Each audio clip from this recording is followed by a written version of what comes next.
Hey guys, so I got these Duralast gold brake pads and rotors, and the cool thing about them is hopefully it's going to cut down on all of the noise that I've been having with my brake pads.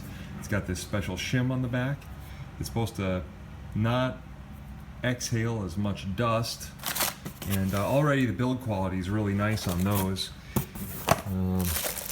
Ceramic as opposed to the carbon.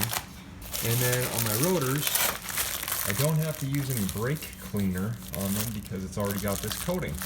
So I'm excited to see these in place and hopefully no rust. So here's my old rotors, and they're grooved, and I put them on 2 years ago. I put on a lot of miles on this minivan. And then on this, I'm really excited to get this on because it's promising a quieter braking system along with the brake pads. Now here's that brake pad again. The Duralast gold brake pad. And here's what I have been using.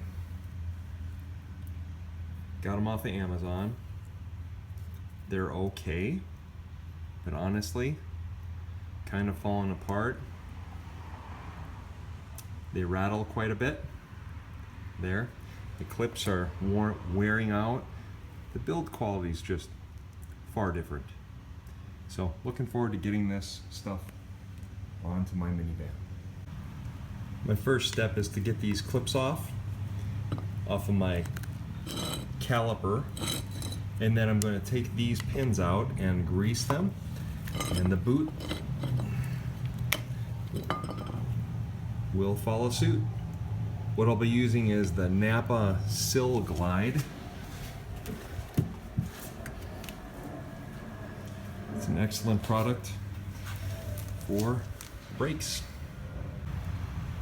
So I reseated these pins, and I've installed the clips that come with the Duralast brake pads.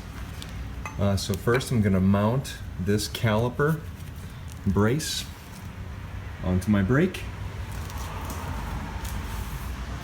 and excuse me, like this, pins in, pins facing in and away from the rotor. Obviously I'm comparing a very old pad, a well-worn pad, to a brand new ceramic pad. But the build quality, I've said this before, I'm going to say it again, it's just unmatched. Duralast is better, far better. Okay, and then I'm going to put some of this Sill Glide also onto the clips, okay, on each one of these, just to make sure that my brake pads are sliding correctly and into place. And here we go. I placed my brake pads in. The one with the wear indicator here, right there. That's going to go on the inside, so this will be placed on the rotor, thus so. And then I'm going to put my bolts back in to keep this brace on, and then I'm going to place the caliper back on top.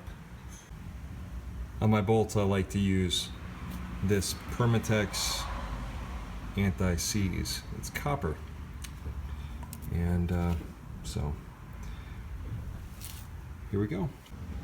All right, I hand screwed or hand tightened these in, and so now caliper brace is on.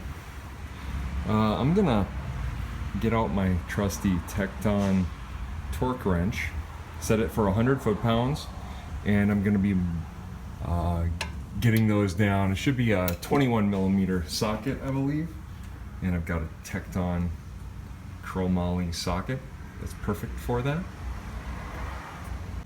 And then you compress the caliper in with a clamp, and what you do in a block of wood, it just kind of presses in, and you fit it over your brake pads, pressing them right up to the rotor. And then you have to press in your pins here. See this pin? It's going to get in the way. I have to push it in to make sure that that goes in, and then I take my bolts that were there and put them into the end of that sliding pin. Those will be torqued down to around 35 foot-pounds. Not too much, not nearly as much as the whole clip, the whole brace needs. This needed 100 foot-pounds. This needs 35. Then I put some of that copper anti-seize on each of the bolts. And just torqued the bolts back on to 100 foot-pounds, and we're ready to rock. Feel free to subscribe, everybody. All right? Take care.